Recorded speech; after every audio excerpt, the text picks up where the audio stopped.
Welcome to another edition of the Hoop Scoop. I'm Jarret Johnson, and while Tech hasn't played a game since that West Virginia loss in Lubbock a week ago.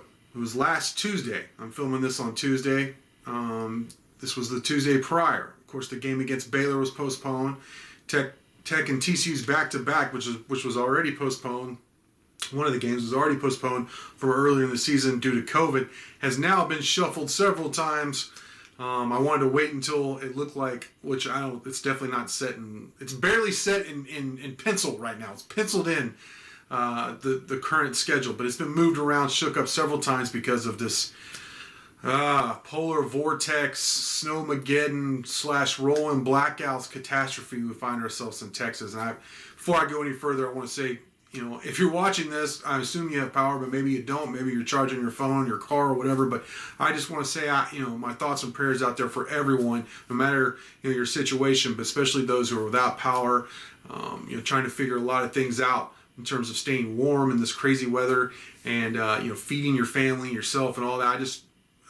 I've really been thinking a lot about everyone out there, and worried about friends and family, and just Texans, my fellow Texans out there. Not just that, but people in the whole region that are having this problem in terms of the weather and the electricity. So I hope y'all are staying safe and warm and have warm food in your bellies and all that stuff. So with that said, there's a whole lot to kind of like, okay, where is Texas Tech right now? So there's rankings, there's standings, there's schedule changes. I want to give you the latest news as of right now, which of course will change. If it changes in terms of the schedule, I will update it in the thread as much as I can. Keep y'all up to date, of course, as soon as I can, I should say. As of right now, Texas Tech is ranked 15th in the Associated Press poll. So they fell 8 spots from number 7 to 15 after losing to West Virginia. And that's the only game they played in that span. That was released Monday. Also released Monday, I believe, or released this week. The college poll, Tech is ranked 11th. So that gives you an idea, 11th, 15th. I saw the ESPN BPI, Basketball Power Index, has Texas Tech as 10th. So that's about where you see, and I think that's about right. Somewhere between 10th and 15th is where Texas Tech should be right now. That makes sense. Also, in terms of seeding projections, the Division I basketball, like NCAA tournament selection committee, announced their top 16 seeds. Like if this tournament started today, these would be the top 4 seeds in each region, and Texas Tech was a 4 seed. Now, ESPN College Game Day projects Texas Tech as a 3 seed. We'll have to see how many games Tech gets in, what their final record looks like, because one of the biggest challenges right now, I think, for the selection committee is how do you measure, I'll give you a perfect example. Tech is 6th in the Big 12 right now in the standings, all right, at a 6-5 in-conference record. So they've played 11 games. Kansas is 9-6 in the Big 12. They've played 15 conference games. And then there's Baylor, who's, of course, is undefeated overall and in conference at, I think, 11-0 and 9-0, something like that. They're 9-0 in conference for sure, but they're a top. So they've played, what was that? I'm no math major, but 6 conference games less than Kansas.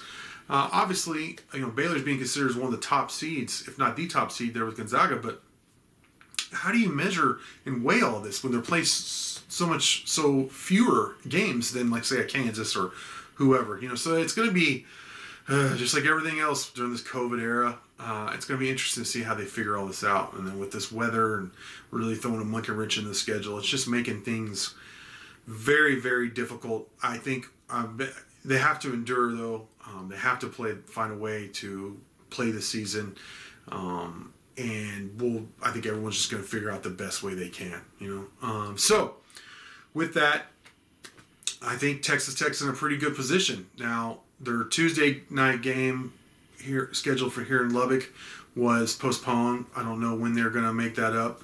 Texas Tech still has and it's snowing right now. I look out my window, it's snowing, and it looks like it's a winter wonderland out there. It looks like a snow globe out there. This is like the second storm after the brief pause, and it's extremely cold You know, it's been below freezing, expected to be below freezing for at least another couple days. So their game for Thursday in Fort Worth is in jeopardy as well, and they don't even have a time set for that.